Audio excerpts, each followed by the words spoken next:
ஐநா மனித உரிமைகள் விசாரணை பொறிமுறையில் இணை அனுசரணையாளராக இலங்கையும் இணைந்து கொண்டுள்ளமை தொடர்பில் பிரித்தானிய அரசு பாராட்டுக்களை தெரிவித்துள்ளது.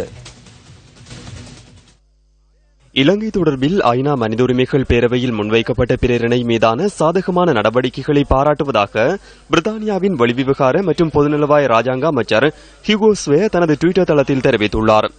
இலங்கையின் முன்னேற்றத்தை வரவேற்பதாகவும் அவர் குறிப்பிட்டுள்ளார்.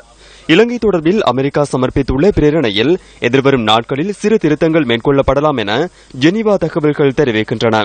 இந்த பிரேரணையை வாக்களிப்பிற்கு கொண்டு செல்லாது ஏகமனதான பிரேரணையாக நிறைவேற்றப்பட உள்ளதாக சர்வதேச ஊடகங்கள் செய்தி வெளியிட்டுள்ளன. சர்ச்சையை ஏற்படுத்திய ஹைபிரிட் என்ற சொல் இந்த அறிக்கையில் இருந்து நீக்கப்பட்டுள்ளமை விசேட அம்சமாகும்.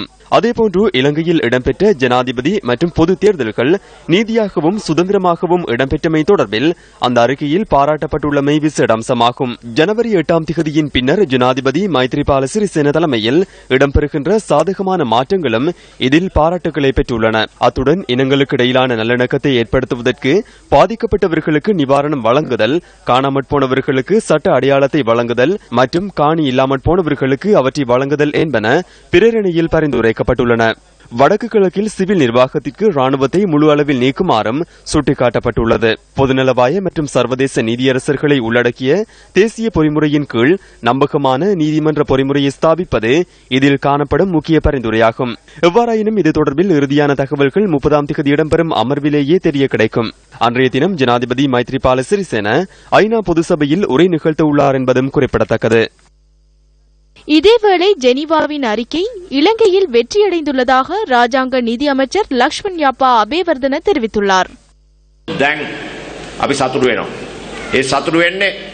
தற்போது நாங்கள் மகிழ்ச்சி அடைகின்றோம். ஜனாதிபதி கடமையை நிறைவேற்றியுள்ளார். நாட்டுக்கு எதிராக மனித உரிமைகள் அறிக்கை தேர்தலுக்கு முன்னர் சமர்ப்பிக்கப்பட இருந்தது. அதில் எமது தலைவர்களின் பெயர்களும் இருந்துள்ளன. பாதுகாப்பு செயலாளர் உள்ளிட்ட ராணுவ தலைவர்களின் பெயர்களும் இருந்துள்ளது. இவை அனைத்தும் நீக்கப்பட்டு தற்போது வெறுமனே ஒரு விசாரணையாகியுள்ளது. அதில் வெற்றியுள்ளது. 30ஆம் தேதி அவர் நாட்டிற்கு வரும்போது ஏனைய பிரச்சனைகளையும் சரி செய்துவிட்டு வருவார் என்ற நம்பிக்கை உள்ளது. சர்வதேச வரவேற்பை ஏற்படுத்திக் கொள்ள முடிந்தது. உலகத்துடன் மோத எம்மால் முடியாது. நாடுகள் இன்றி எம்மால் வாழ்ந்துவிட முடியாது. 2-3 தடைகள் விதிக்கப்பட்டால் ஒன்றும் செய்ய முடியாது.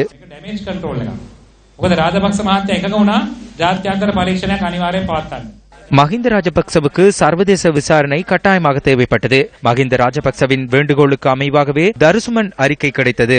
ஆனால் எமக்கு சர்வதேச விசாரணை தேவையில்லை என அமெரிக்காவுடன் கலந்துரையாடினோம். நாட்டிற்குள் மீளாய்வு செய்து பிரச்சனைகளை தீர்த்துக் கொள்வதாக நாங்கள் கூறினோம். இதற்கு முழு ஒத்துழைப்பும் வழங்குவதாக அமெரிக்கா தெரிவித்துள்ளது.